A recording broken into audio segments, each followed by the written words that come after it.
Olá, minhas amigas e meus amigos da resistência ao fascismo, à imbecilidade e às estupidezas. Alegrias! O Rio de Janeiro está em festa, Wilson Witzel afastado e o pastor Everaldo na cadeia. O Espírito Santo não está gostando desta farra com o nome dele, não. Acompanhem. Entre os cristãos, sejam eles católicos, protestantes, evangélicos, o que seja, a maior blasfêmia que pode ser cometida contra Deus é a blasfêmia contra o Espírito Santo. Este é um pecado imperdoável, blasfemar contra o Santo Espírito. Mas o que seria blasfemar contra o Santo Espírito? Não é apenas falar mal do Espírito Santo, injuriá-lo. Não. Na medida que ele é parte da Trindade, qualquer crime cometido em nome de Deus, seja de corrupção, seja de estupro, seja de estelionato, qualquer crime cometido em nome de Deus é também cometido em nome do Espírito Santo. Sobretudo aqueles que usam o nome do Espírito Santo. E parece que a pomba, que é o símbolo do Espírito Santo, não gostou muito do que vem acontecendo. Da mesma forma que entre os cristãos a blasfêmia contra o Espírito Santo é o maior pecado, na liturgia afro-brasileira o Espírito Santo é sincretizado com Oxalá, mais especificamente, salvo engano, com Xaguiã, com Oxalá menino. E dizem os afro-brasileiros que seguem o candomblé que os filhos de Oxalá não podem cometer injustiças. Que aqueles que são protegidos por Oxalá não podem cometer injustiças, ou seja, crimes, roubos, estelionatos, estupros. Para eles é completamente interdito, porque volta tudo contra eles próprios. Ou seja, também é uma forma de dizer que os filhos do Espírito Santo não podem blasfemar contra ele. Isso está presente em diversas religiões do mundo, diversas seitas. Some-se a isso o que nós vamos encontrar nos evangelhos de Marcos, de Lucas e de Mateus, que tem uma passagem fantástica que diz, em outros termos ou em termos gerais, nada do que esteja oculto deixará de ser revelado. Ou seja, tudo que está oculto será revelado. Então o sujeito está lá roubando 274 milhões da saúde do Rio de Janeiro, pensando que está numa boa, que em nome de Deus, que sendo evangélico, que sendo juiz, governador, não vai acontecer nada com ele, e aí vem a queda, porque blasfemou contra o Espírito, não tenha dúvida disso. É uma coisa que eu acredito plenamente. Não é nem blasfemar contra o Espírito só, é porque comete injustiça. Parece que há uma crise religiosa ocorrendo no Brasil. Uma lufada para acertar as contas, digamos assim. Nós temos o João de Deus, que muitos aqui na minha timeline dizem, ele não era espírita, ele não era espírita. Como não era espírita? O sujeito trabalhava com mediunidade, com guias, fazia curas, fazia orações. Todos os espíritas louvavam ele. Que maravilha, que maravilha. O sujeito está preso com 500 estupros, não é espírita. Então o que ele é? Macumbeiro? Não pode chamá-lo de macumbeiro, pelo amor de Deus, respeite a Umbanda.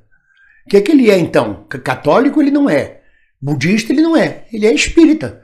Ele pode não pertencer à Federação Espírita Brasileira, mas ele é espírita. Não adianta. E eu não estou acusando o espiritismo nem religião nenhuma, não se trata de intolerância religiosa. Estou fazendo um apanhado. João de Deus está na cadeia.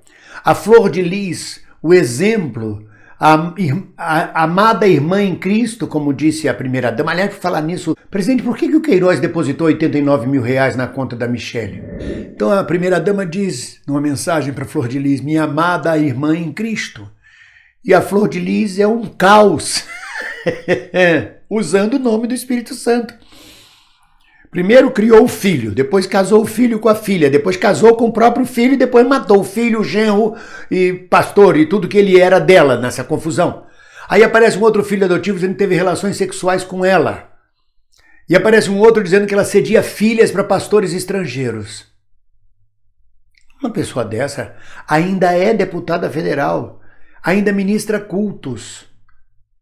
Você já devia estar afastada, já devia estar presa. Mas não pode porque temos que seguir a lei. Mas o castigo do Espírito Santo já se abateu sobre ela. Ela e toda a família, todos aqueles que participaram do crime. Mas não fica só por aí. Não é questão com evangélicos e espíritas. Um líder espiritual, Prem Baba, depois de ter sido escandaloso, tendo um caso amoroso com uma mulher de um dos seus seguidores, agora está sendo condenado a pagar 600 mil em ações trabalhistas, nesse momento. Não pagou o salário, não pagou 2 funcionários. Cabe recurso. Mas, paralelo a isso, há uma ação na justiça contra o pastor Valdemiro, pedindo a penhora de quase 280 mil reais de bens dele por deixar de pagar aluguel de um dos templos.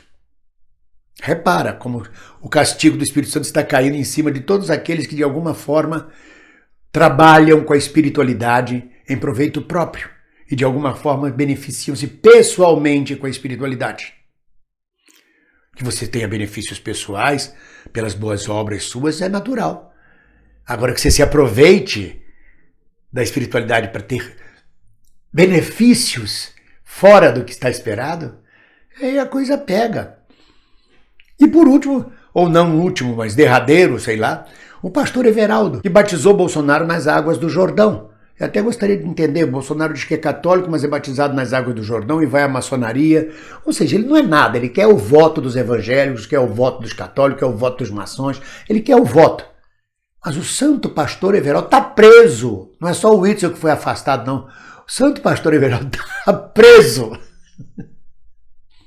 Esse sujeito foi candidato a presidente da República, teve 800 mil votos, 800 mil iludidos com o homem santo.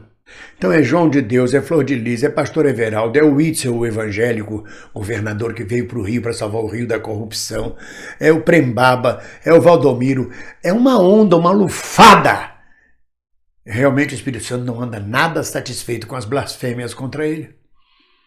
Com relação ao pastor Everaldo, eu me lembro da música de João Bosco, Agnus Sei, que dizia: o meu pastor não sabe que eu sei, da arma oculta na sua mão. Esse pastor Everaldo tem uma arma oculta na mão, simbolicamente. Então a coisa está pegando. O que se discute aqui, o que eu falo aqui, não é uma intolerância religiosa e não é jamais um ataque aos evangélicos, aos espíritas, aos católicos, aos budistas, aos hinduístas, em geral. Não! É um alerta de que todo homem é venal, todos nós caminhamos entre a carne e o espírito. E que a gente não pode ir atrás de líderes religiosos cegamente, numa fé emocional, apaixonados, como se fossem homens santos. O meu pastor tem uma arma oculta na mão, é preciso cuidado, sempre um pé atrás. Você não pode confiar cegamente, confiar emocionalmente nos líderes religiosos ou na palavra de quem se diz evangélico ou espírita. É a pessoa evangélica, a pessoa espírita, é a pessoa boa. Não significa nada, absolutamente nada, porque o mal ronda. E o mal age em nome de Cristo, em nome dos líderes, em nome dos avatares, não tenha dúvida disso. Ah, e quando eu disse lá atrás que era o último, mas não o derradeiro, ou coisa parecida, porque eu não vou esquecer que sobrou também para a Igreja Católica. O Espírito Santo não perdoou. O padre Robson, de Goiás, que metendo a mão na bufunfa, apaixonou-se por um Michê, o Michê começou a achacar ele, fez chantagem, ele desviou dinheiro da igreja para o Michê, para o hacker, e desviou dinheiro da construção da Basílica. Ou em suma, nada que esteja escondido deixará de ser revelado. Ele achou que ninguém ia saber. Usou o nome Filhos do Pai Eterno. É uma outra blasfêmia. Então, na verdade, ao trazer aqui esse papo de que o castigo do Espírito Santo, essa é metáfora, o castigo do Espírito Santo, na verdade, é o Espírito Santo agindo em modelo reverso. Em vez de distribuir bênçãos, está distribuindo maldições, porque blasfemaram contra ele. Ou não, deixa aberto para os ateus que não querem papo com o Espírito Santo, nem com Bíblia, nem coisa nenhuma, fica à vontade. É um direito também. Mas não é intolerância religiosa, estou apenas mostrando que a fé emocional, a fé devocional num líder religioso pode levar a catástrofes como essas. O Wilson Witzel sai de 1% de votos e com apoio de Bolsonaro, que se dizia evangélico, junto com Witzel, que é evangélico, e do pastor Everaldo, ganha as eleições do Rio de Janeiro, de quem estava com 1% de voto. Naturalmente com o voto dos evangélicos, daqueles cristãos iludidos, que os mesmos que elegeram Flor de Lis, os mesmos que elegeram os Bolsonaros. Muito cuidado e muito temor ao Santo Espírito. Querendo ou não, é a bandeira do divino. Às vezes o divino age e dá uma bandeira Fiquemos todos juntos, numa única comunhão, todos de mãos dadas, ninguém solta a mão de ninguém. Um abraço.